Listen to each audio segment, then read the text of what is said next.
Bismillahirrahmanirrahim. Assalamualaikum. Students, in our last lecture, we have started our chapter number 3, macroeconomic environment and performance. तो उसके basically हमारे पास 3 major contents थे. एक तो macroeconomic framework and performance, वो हम डिस्कस कर चुके थे. उसमें हम लोगों ने डिफरेंट इकोनॉमी की डेवलपमेंट और ग्रोथ के फैक्टर्स को और इंडिकेटर्स को डिस्कस किया था. Second topic was related to government receipts, and the last topic is related to government expenditures. Okay, let's start our discussion with government receipts. Government receipts का मतलब है गवर्नमेंट कहाँ से, रिसीट मींस रिसीविंग्स, गवर्नमेंट कहाँ से पैसे रिसीव करती है, ठीक है. और एक्सपेंडिचर्स का मतलब होगा कि गवर्नमेंट कहाँ पर पैसों को खर्च करती है, कहाँ पर उसे पैसों को स्पेंड करना पड़ता है. ओके, तो गवर्नमेंट रिसीट्स में हम चेक कर लेते हैं कि गवर्नमेंट कहाँ से अपनी रिसीविंग्स करती है. तो कहते हैं we start our discussion of public finance. Public finance is basically our subject, और you can say that it's a discipline in which we discuss the role of government towards the stabilization of an economy. Economy को run करने के लिए, economy को stabilise करने के लिए government जो भी रोल प्ले करती है, जो भी स्टेप्स लेती है, ठीक है, उसको हम पब्लिक फाइनेंस कहते हैं. तो वो कहते हैं कि पब्लिक फाइनेंस बेसिकली जो रिसीट्स और एक्सपेंडिचर्स हैं वो पब्लिक फाइनेंस में आ जाते हैं ना. गवर्नमेंट कहाँ से पैसे रिसीव करी और कहाँ पर जो है वो स्पेंड करेगी.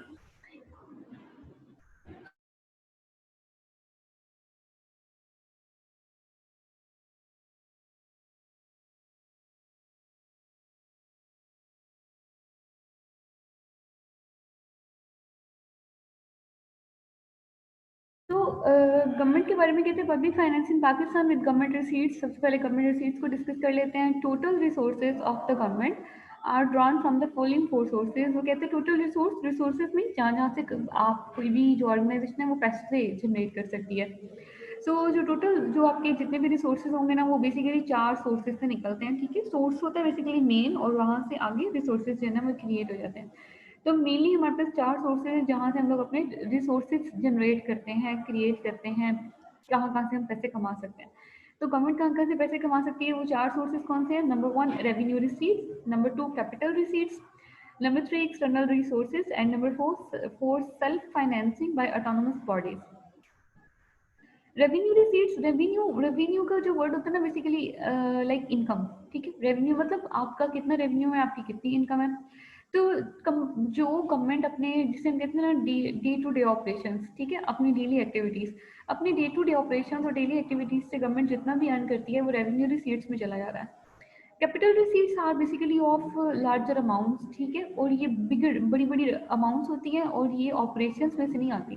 That comes from other operating activities, other than operating activities कह सकते हो आप इसको, या फिर हम इसको नॉन रेकरिंग भी कहते हैं. नॉन रेकरिंग मीन्स जो कि रूटीन बेस्ड नहीं है हमारा.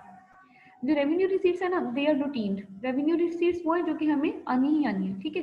कैपिटल रिसीट्स वो हमारे पास एक्सेप्शनल सिचुएशन में होती हैं, ठीक है. नेक्स्ट आपके पास एक्सटर्नल सोर्सेज. एक्सटर्नल सोर्सेज का मतलब है कि आउटसाइड कोई भी बाहर के कोई रिसोर्सेज होंगे. आप आउटसाइड द कंट्री भी उन्हें कह सकते हो, जहाँ से हमें इनकम आ रही होगी. और self financing by autonomous means independent, ठीक है. जो भी इंडिपेंडेंट ऑर्गेनाइजेशन गवर्नमेंट के अंदर काम कर रही होती हैं, वो जो भी सेल्फ फाइनेंस जनरेट करती हैं, उसकी उसकी जो फाइनेंसिंग होती है वो भी गवर्नमेंट की एक रिसीट की तरह है. ओके, वन बाय वन अब हम इनको जरा डिस्कस कर लेते हैं. नंबर 1 पे आपसे कहते हैं रेवेन्यू रिसीट्स. तो रेवेन्यू रिसीट्स में कहते हैं revenue receipts include tax revenue. Normally कोई भी जो गवर्नमेंट होती है वो टैक्सेस के थ्रू सबसे ज़्यादा अपना रेवेन्यू जनरेट करती है, और यही इसकी रूटीन, जो रूटीन अर्निंग आप होगे ना, या जिसे आप गवर्नमेंट के ऑपरेशंस कह सकते हैं, वो बेसिकली यही है कि गवर्नमेंट टैक्स चार्ज करती है, ठीक है. टैक्स रेवेन्यू हो सकता है गवर्नमेंट के पास नॉन टैक्स होता है अदर देन टैक्स, यानी कि वो रेवेन्यू जो आप अर्न कर रहे हैं लेकिन उसका सोर्स आपके पास टैक्स नहीं है. एंड सर चार्जेस, और आपके पास कुछ सर चार्जेस हो सकते हैं, लाइक आप जो भी चार्ज वगैरह करेंगे उसके ऊपर कोई भी उसको किसी भी फैसिलिटी को यूज़ करने के लिए, और आप कोई, और यहाँ कोई एडिशनल पेमेंट्स भी हो सकती हैं सर चार्जेस में, ठीक है. Okay, so let's discuss it one by one. Number 1 पे वो आपके पास मौजूद है टैक्स रेवेन्यू. टैक्स रेवेन्यू में हम आपको बता रहे हैं इन taxes we have direct taxes. हम डायरेक्ट टैक्सेस पे करते हैं, सच एज इनकम टैक्स, मतलब हर इंडिविजुअल के ऊपर से. फॉर एग्जांपल आई एम, तो मैं अगर यहाँ पे लेक्चरर हूँ, मैं अपनी सैलरी अर्न करती हूँ, उस सैलरी के ऊपर मुझे इनकम टैक्स पे करनी होती है. उसके अलावा सेकंड इनकम टैक्स की बात करते हैं capital value. Capital value tax is basically like a wealth tax, ठीक है।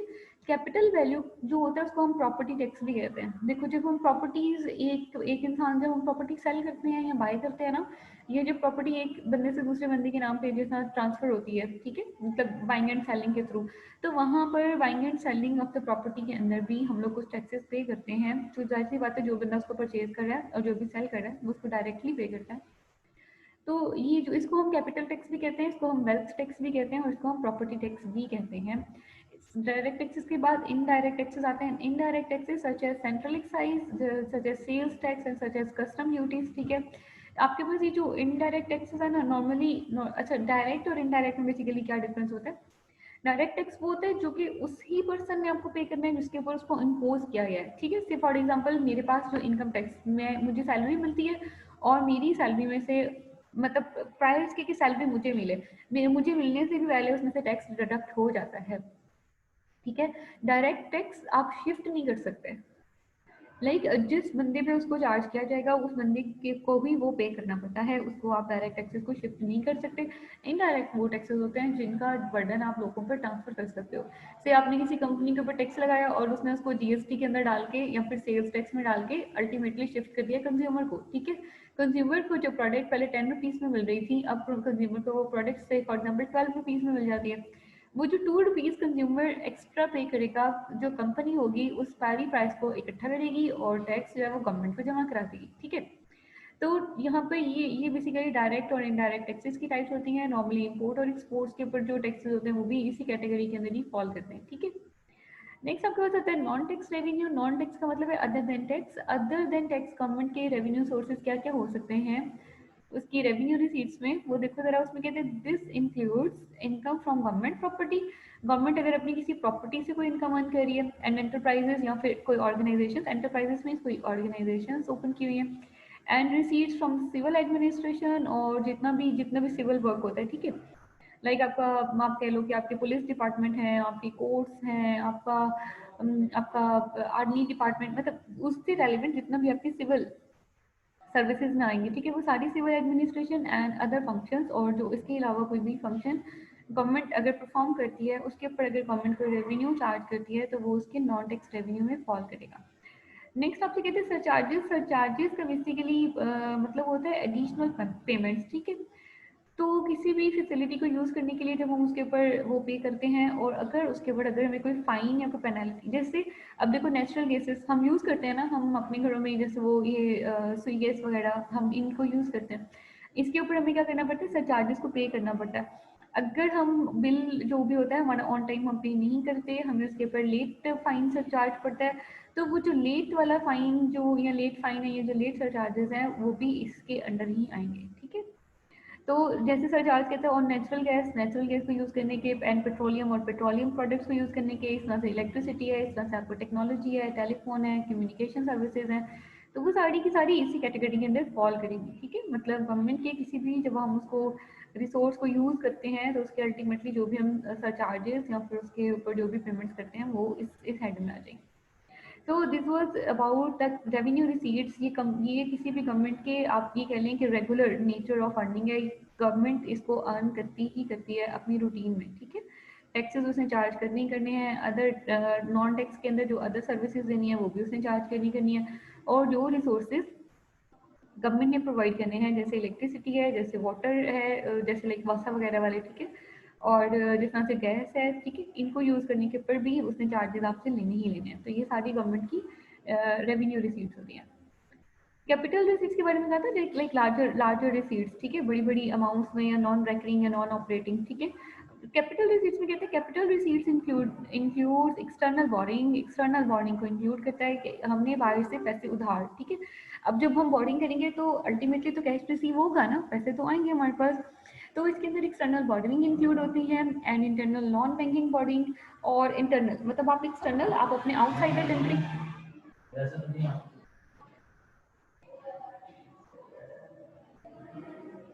तो यहाँ पर बेसिकली पहले तो एक्सटर्नल बॉर्डरिंग में हम आउटसाइड द कंट्री भी बोरो कर सकते हैं, और इंटरनल नॉन बैंकिंग बॉर्डरिंग जो होती है जिसमें हम इंटरनली मतलब with in inside the country हम लोगों ने बोरिंग करनी होती है, लेकिन वो जो सोर्सेज होते हैं वो नॉन बैंक का मतलब होता है other than bank.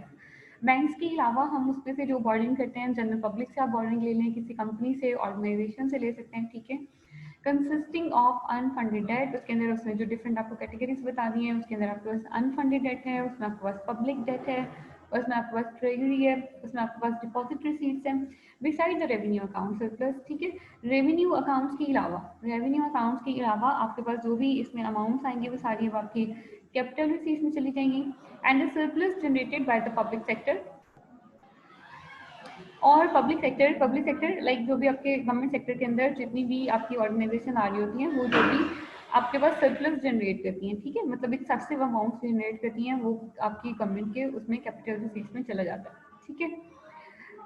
Point number C में आपसे कह रहा है कि self financing by autonomous bodies जो भी इंडिपेंडेंट बॉडीज, इंडिपेंडेंट ऑर्गेनाइजेशन हैं, वो बेसिकली जितनी भी हमारे पास हम कंपनीज की बात करते हैं ना, या ऑर्गेनाइजेशंस की बात करते हैं, ये सारी ऑटोनोमस बॉडीज होती हैं, इंडिपेंडेंटली वर्क करती हैं, ठीक है, इटसेल्फ एज अ पर्सन। लेकिन यहाँ पर हम उन ऑटोनोमस बॉडीज की बात कर रहे हैं जो कि गवर्नमेंट सेक्टर के अंदर वर्क करती हैं। से फॉर एग्जांपल जैसे हमारी यूनिवर्सिटी है, ठीक है, इस तरह से डिफरेंट यूनिवर्सिटीज इसके ऊपर काम करती हैं, इस तरह से आप आपकी जिस तरह ये गवर्नमेंट हॉस्पिटल्स हैं, ठीक है, they are all autonomous bodies, ये सब इंडिपेंडेंट जो होती हैं उसके ऊपर काम कर रही होती हैं। और यहाँ पे कहते हैं this is actually the surplus left after making all the expenses of this body. Surplus जो एक्स्ट्रा अमाउंट होती है ना, जब हम अपने रेवेन्यूज में से अपने एक्सपेंसेस को माइनस कर देते हैं, तो रेवेन्यू माइनस एक्सपेंस के बाद जो भी प्रॉफिट बेसिकली आपके पास बचता है, ठीक है, जो भी सरप्लस अमाउंट आपके पास बचती हैं, ओके, तो this is actually the surplus left after making all the expenses of this bodies. जब ये ऑटोनोमस बॉडीज थे, फॉर एग्जांपल जैसे हमारी यूनिवर्सिटी है, हम लोगों ने रेवेन्यू अर्न कर लिया, स्टूडेंट की फी आ गई हमारे पास कुछ मार्केट एरिया है, हमने वो रेंट पे दिया हुआ है, वहाँ से रेंट आ गए हैं, हमने कुछ रिसर्च लगाई हुई है जिसमें हमारे पास जैसे कोई वीट है, जैसे इस बार हमारे पास कोई किन्नू और इस तरह की कुछ वो थी, कुछ सब्जियाँ और कुछ फल, ठीक है। अब ये सब चीज़ें जब हम सेल आउट कर देंगे, सेल आउट करने के बाद हमारे पास सारे का सारा रेवेन्यू आ जाएगा। अब इसमें से हमने एक्सपेंसेस पे करने हैं, एक्सपेंसेस लाइक टीचर्स की सारी सैलरीज पे कर दी हैं, बिल्डिंग का रेंट पे कर दिया है हम लोगों ने, इलेक्ट्रिसिटी के चार्जेस, मोबाइल के जो फ़ोन चार्जेस होते हैं, जो इंटरनेट सर्विसेज के चार्जेस हैं, वो सब चार्जेस भी हम लोगों ने पे कर दी, ठीक है। अगर उसके बाद भी कुछ सरप्लस अमाउंट हमारे पास बच जाती है, ठीक है, क्योंकि देखो जब हम डेफिसिट में जाते हैं तो गवर्नमेंट उस डेफिसिट को मीट करती है, गवर्नमेंट हमें अपने रिसोर्सेज में से पैसे देती है और हम उन अपने एक्सपेंसेस को मीट करते हैं। सेकंड सिचुएशन इज दिस कि अब हमारे पास एक्स्ट्रा पैसे हैं, सरप्लस फंड्स हैं, तो वो हम गवर्नमेंट को भी दे सकते हैं, ठीक है। तो this is actually the surplus left after meeting all the expenses of this bodies अपना सारे एक्सपेंस मीट करने के बाद जो पैसे बच जाएंगे वो गवर्नमेंट को दे देगी। This surplus is available to government for revenue and development expenditure. गवर्नमेंट इनके ऊपर अपने रेवेन्यू एक्सपेंडिचर्स और डेवलपमेंट एक्सपेंडिचर्स दोनों के लिए इसको यूज कर सकती है। गवर्नमेंट के बेसिकली जो एक्सपेंडिचर है ना, वो दो ही तरह के होते हैं, रेवेन्यू एक्सपेंडिचर होते हैं और डेवलपमेंट के एक्सपेंडिचर होते हैं, ठीक है। तो अच्छा, ये दोनों दोनों एक्सपेंडिचर्स को भी हम लोग नेक्स्ट अभी डिस्कस करेंगे। लास्ट में आपसे कहते हैं एक्सटर्नल रिसोर्सेज। एक्सटर्नल रिसोर्सेज में क्या आता है? एक्सटर्नल रिसोर्सेज आर लॉन्स, आपके पास लॉन्स हैं एंड ग्रांट्स, और कोई ग्रांट मिल जाएगी विच कम फ्रॉम वेरियस सोर्सेज, जो कि वेरियस सोर्सेज आपके पास आती है। अब सोर्सेज क्या क्या है?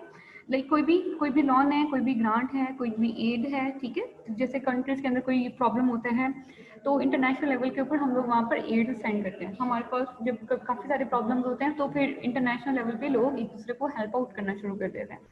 वो आगे फर्दर आपको ज़्यादा क्लियर होगा जब आप ये कह रहे हैं these resources include these sources include consortium, non-consortium and Muslim sources of the aid, ठीक है।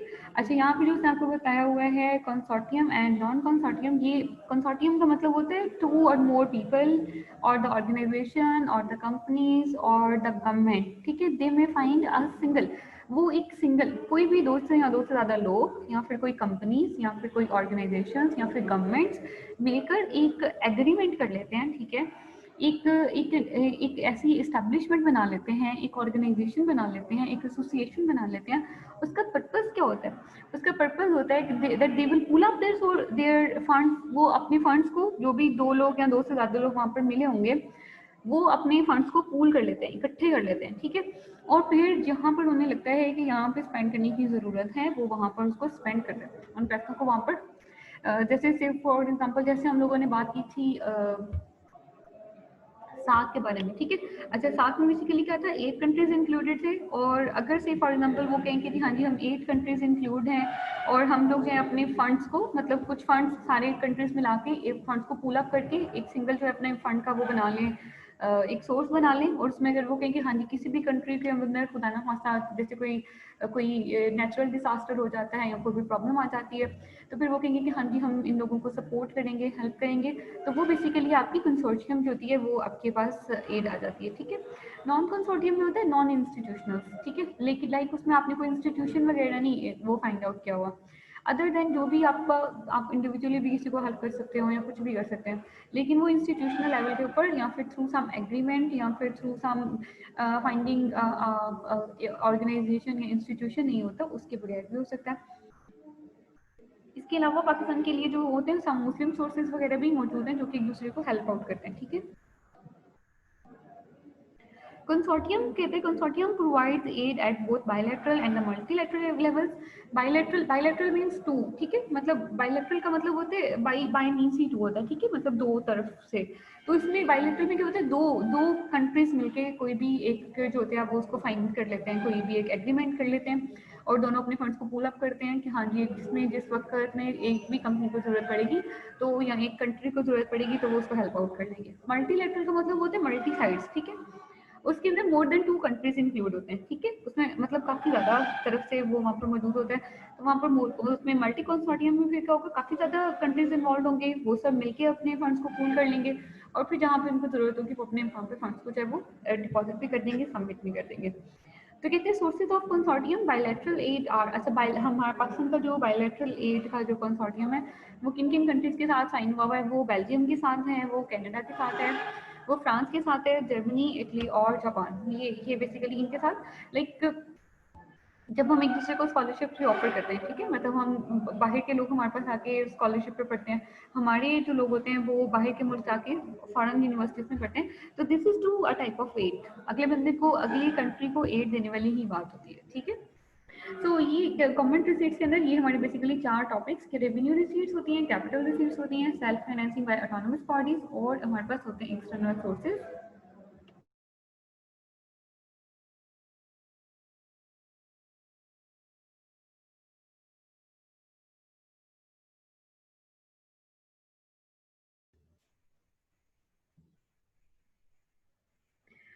Okay, class we were discussing about the capital receipts. So capital receipts में एक point मुझे लगा कि आपके साथ और share कर लेना चाहिए.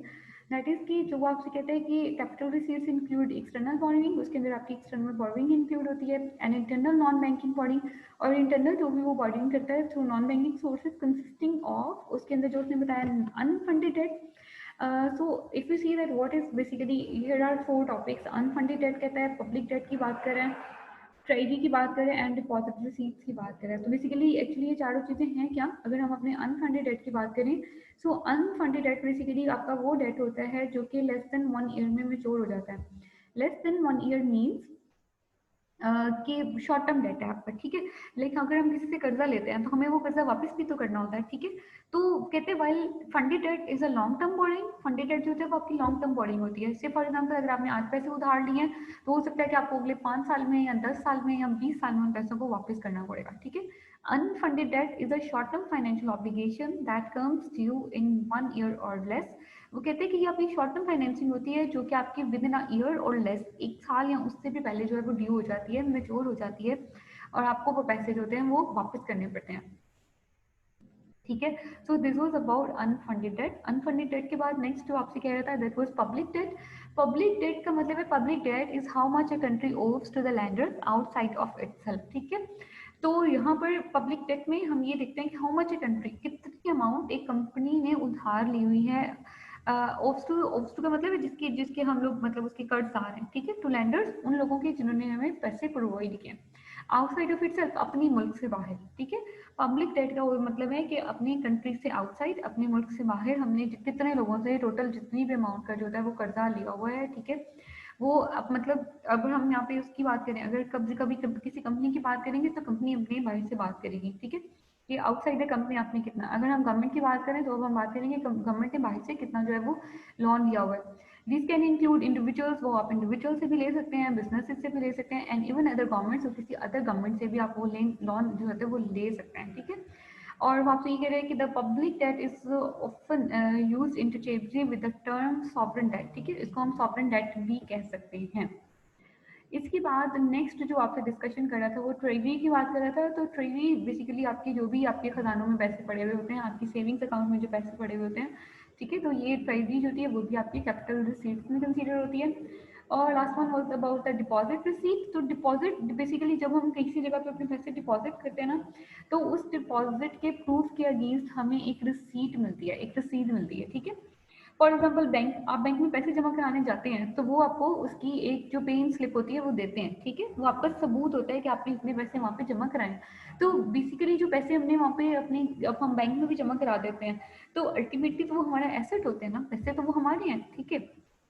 तो जो डिपॉजिट रिसीट्स है वो भी आपके कैपिटल रिसीट्स के तौर पे यूज होती हैं। लाइक अगर पाकिस्तान कभी किसी मतलब बैंक में, वो हमारे गवर्नमेंट लेवल के ऊपर, ठीक है, वो कोई अपने पैसे जो है वो जो वहाँ पे जमा कराते हैं, तो in response to that deposit उनको जो भी रिसीट, जो भी प्रूफ मिलेगा उसको वो डिपॉजिट रिसीट कहते हैं, और वो भी उससे हम उसे कैपिटल रिसीट में कंसीडर करते हैं। कहते हैं deposit receipt is a receipt issued by a receiving party. Receiving party, receiving का मतलब होता है जो पैसे रिसीव करी है, वो इसको इस रिसीट को इशू करती है। Also known as the depository by some who is known as depositor, ठीक है, उसको हम कहते हैं डिपॉजिट, उसको हम डिपॉजिटरी भी कहते हैं। और मतलब लाइक जो भी बंदा जो होता है इसको रिसीविंग पार्टी को डिपॉजिटरी भी कहते हैं, by someone who is known as deposited, और जो डिपॉजिटर होता है वहाँ पे पैसे सबमिट कर रहा होता है। This document is commonly use by the banks, ये बैंक्स के अंदर बेसिकली कॉमनली यूज होता है when receiving a cheque of cash deposit from clients, कि जब भी नॉर्मली बैंक में अंदर वही जब क्लाइंट्स होते हैं वो कैश डिपॉजिट करते हैं या कुछ चेक जो होता है वो सबमिट करते हैं, and such receipt is given to the depositor, तो हम उस डिपॉजिटर को ये रिसीट इशू कर देते हैं as a proof of deposit, उसके डिपॉजिट के प्रूफ के तौर पर, ठीक है। तो ये जो चारों चीज़ें थी जिसमें हमारे पास मौजूद है, आपका डिपॉजिट रिसीट था, हमारे पास ट्रेजरी थी, हमारे पास पब्लिक डेट है, और हमारे पास अनफंडेड डेट है। तो ये सब कैटेगरीज आपकी कैपिटल रिसीट्स में आती हैं, ठीक है। तो just have a look upon this lecture, और अगर आपको इसमें कोई भी कंफ्यूजन होगी तो फिर हम इंशाल्लाह उसको अपनी कमिंग क्लास में डिस्कस कर लेंगे, ठीक है। क्लास हाफिज़।